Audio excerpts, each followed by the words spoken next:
Tay. We're right here live at AE University. It's authentic or nothing. You're now watching the Tough Love Podcast. We with Tough Love Podcast. Tough Love Podcast. The Tough Love Podcast. You tuned into the Tough Love Podcast. Tough Love Podcast, baby.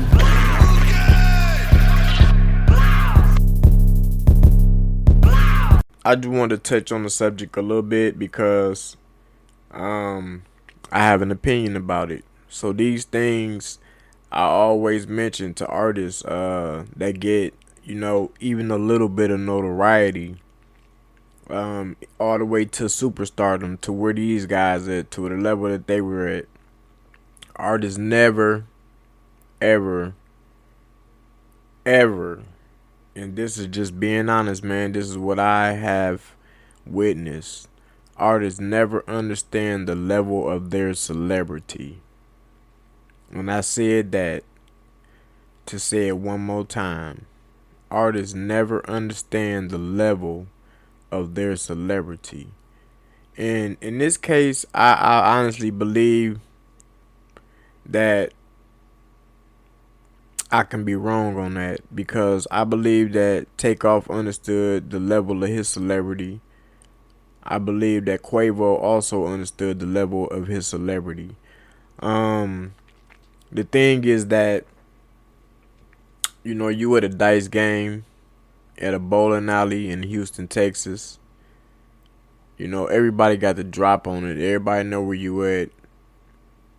And that's not to say that had anything to do with this situation, because as we all know, it wasn't a robbery. It wasn't, it wasn't a hit. It was nothing like that. It was just, from what I understand, an argument at a dice game. Which always happens. I mean, that's just how it is. It's just the competitiveness. It's the, people don't like to lose. Even when you win, you talk shit. That's just the nature of a dice game. You know what I mean? The thing is that, to have so much success, to be able to feed so many people and change so many people's lives, and then to lose your life in that manner, I feel was very degrading for any rap artist. Anybody who has put in as much work as those guys have. I feel like getting your brains blowed out in a bowling alley in Houston, Texas was not a dignifying way to go out. So the thing is that I want to be transparent right from the jump, right? I was never a Migos fan. I never pressed play on a Migos song. I never watched a Migos video willingly, or I would say intently, right? I never pushed play on it. Now, did I like some of the songs they made? Yeah, I did. I liked the Versace song. I liked the Bad and Bougie song. You know what I mean? I liked it. I liked their appearance. I liked the character of Migos more than I probably liked the music of Migos, right? So, in my mind, like when I listen to artists for what I listen to artists for, when I listened to Migos, they was more like party artists. They was more like those turn up, party, high energy type of artists. They want the type of artist for me that gives me like bits and pieces of my life. You know what I'm saying? To where I can relate to them like that. So yeah, I was never a Migos fan. I'm not gonna sit here and act like I knew their music, like I knew Takeoff. To be honest with y'all, I couldn't even identify Quavo from Takeoff to Offset at one point. You know what I mean? I didn't know who was who because I just didn't care that much. You know what I mean? But I said that to say this, just because of the fact that I didn't particularly like their music like that because I wasn't a fan of them, that doesn't mean that I don't feel just as bad as a fan does that this situation happened.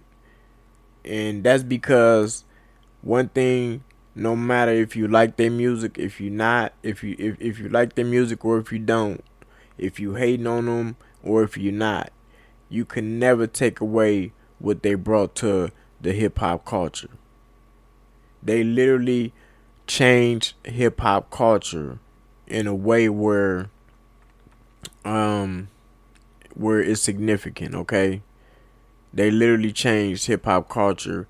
And I'm not saying the entire hip hop culture. I'm saying they played a huge part in putting a big chunk into the new hip hop culture, the new age hip hop culture. So you can never take that away from them. Like I said, the reason this situation touched me so much and related to me so much is because I had a friend of mine that died in the same exact manner, almost to the T. Now he was the one gambling, but he wasn't on no bullshit or nothing. He was just sitting there gambling, and somebody jumped the gun on something, and bullets got to flying, and he got hit while he was bending down about to shoot the dice. He didn't even know nobody was finna shoot. So when I heard that Takeoff got killed in a dice game, I automatically had to tune into the story, and I was gonna do it regardless, you know. So, but the thing is that I want to go back to is that artists have to understand their celebrity. I'm talking about these mainstream artists all the way down to the low level independent artists that's still trying to make it. When you get a little bit of a little bit of fame, man, listen, you have so many envious people, and you might not have an enemy in the world that you know of, but you might have so many enemies that you can't even control it, that you don't know of. You know, like I said, a lot of that don't is not, you know, relative to the situation I'm talking about. I'm just speaking in general. Is that people gotta move a lot different now. It's sad because of the fact that you can't be a celebrity and just move around freely like you want to.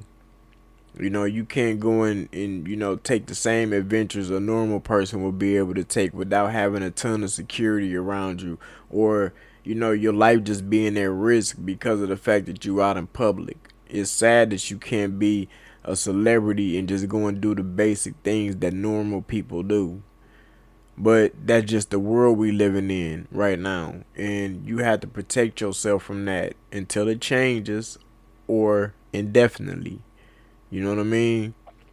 But at the end of the day, an asset that big, because Takeoff was a huge asset. He was not only an asset to QC, he was an asset to his family. He was an asset to himself. He was an asset to, you know, to the people who he take care of. He was a huge asset to the hip hop culture. You don't go out unprotected like that. You don't go out and induct yourself into situations where shit like that can happen. You know what I mean?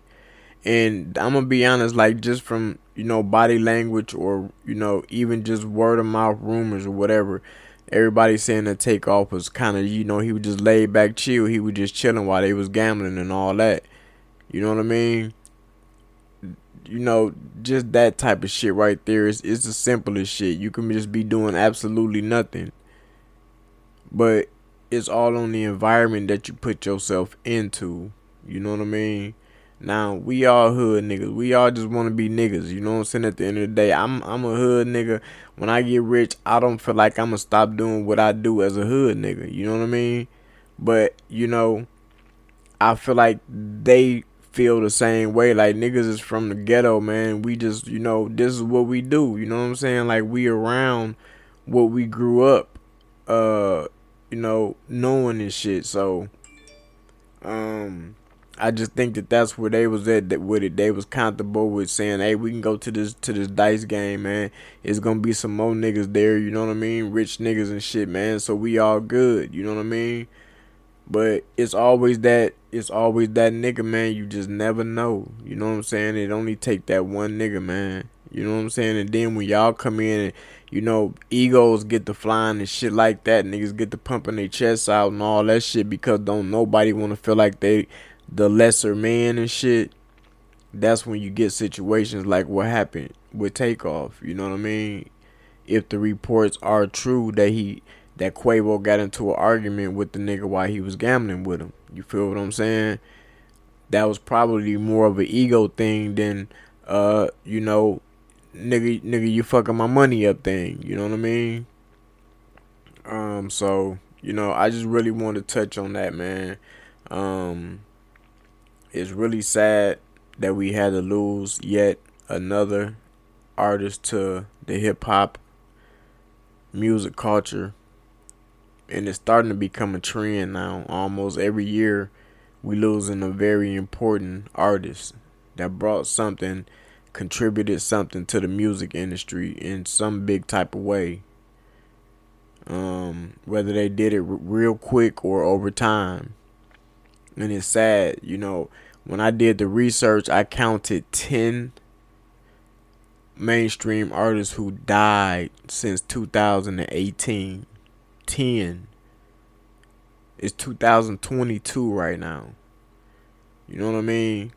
And I counted 10 mainstream rappers that died since 2000 that got murdered. I don't want to say died. I want to say got murdered since 2018, which is crazy. So we got to do better, man. At the end of the day, I know don't nobody want to just be confined to their house, and that's not what I'm saying. What I'm saying is when you come out the house, nigga, you need to be protected like you the president, and you need to not induct yourself into situations that will lead you to somebody getting killed or hurt. You know what I mean? It just is sad to come that far in life and you die like that. People recording your dead body, brains coming out your head, blood everywhere. This shit look like a fucking horror movie, man. It look like some shit you see on TV. You know what I mean? It was sad, man. I would never share the video, but I did watch the video, and it was not a good sight to see at all. So I don't know, man. We gotta change this shit some type of way. You are now rocking with your boy Trae Gee on Tough Love Radio. Let's get it, man. Let's get it.